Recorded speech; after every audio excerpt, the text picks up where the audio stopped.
Now to Rolls-Royce. Does this revered and much honoured British company still set the standard for luxury motoring? For some extraordinary reason, Rolls-Royce, the symbol of success in the capitalist world, chose Hungary to demonstrate the latest wares.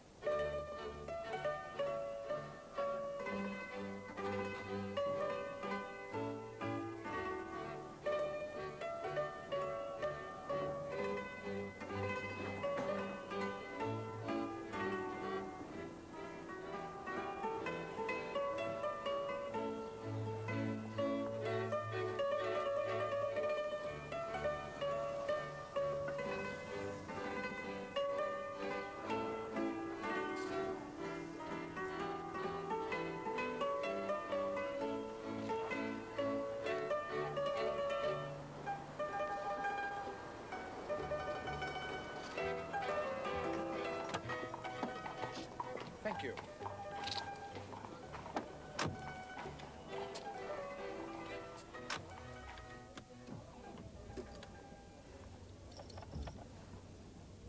Well, you'd have to be something of a car buff to know at a glance that this was the 1987 Rolls-Royce Silver Spirit, because the outward signs are very few and far between, really only a deeper front spoiler. But under the skin, there are nearly 2,000 modifications and improvements, some of them very significant. Anti-lock braking, for example, electronic fuel injection, electric memory seats, improved air conditioning, lots of detail improvements to give you a more smooth and silent ride. So smooth and silent that on this occasion I'm very happy to sit here in the back and be chauffeured along.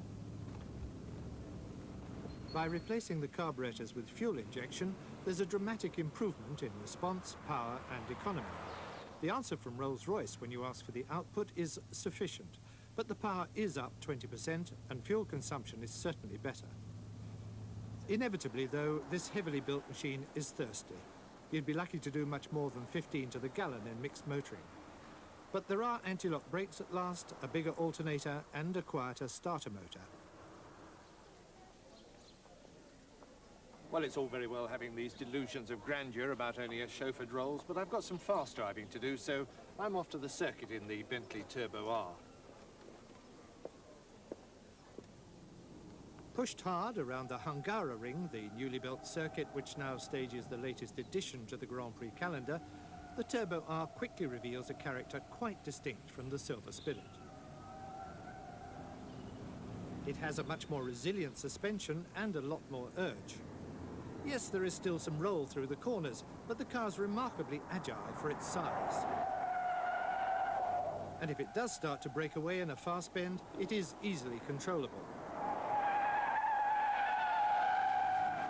Fuel injection has boosted the engine output, producing a 0 to 60 of less than 8 seconds and a maximum speed which is truly off the clock.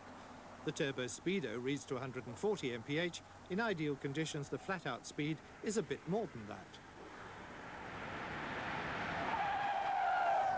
In fact, it's the sort of car which will certainly appeal to a successful young entrepreneur, somebody who wants the status and prestige of the Bentley make, but with handling and performance which is anything but sedate.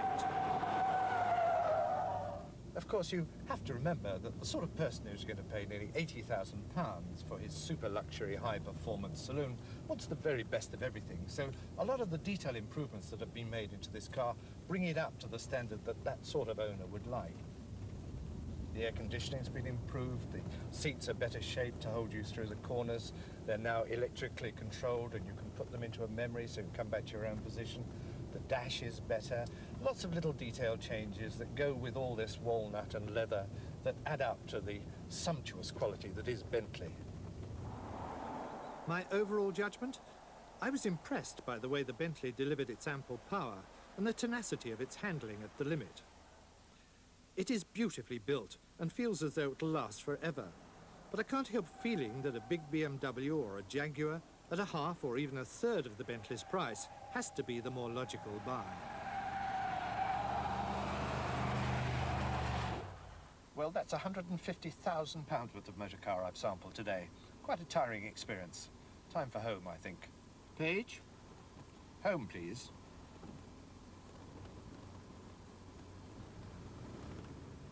Now, for those of you planning to join the elite club of Rolls-Royce and Bentley owners, the Rolls-Royce Silver Spirit has a 6.75-litre V8 aluminium engine with an output of approximately 240 bhp.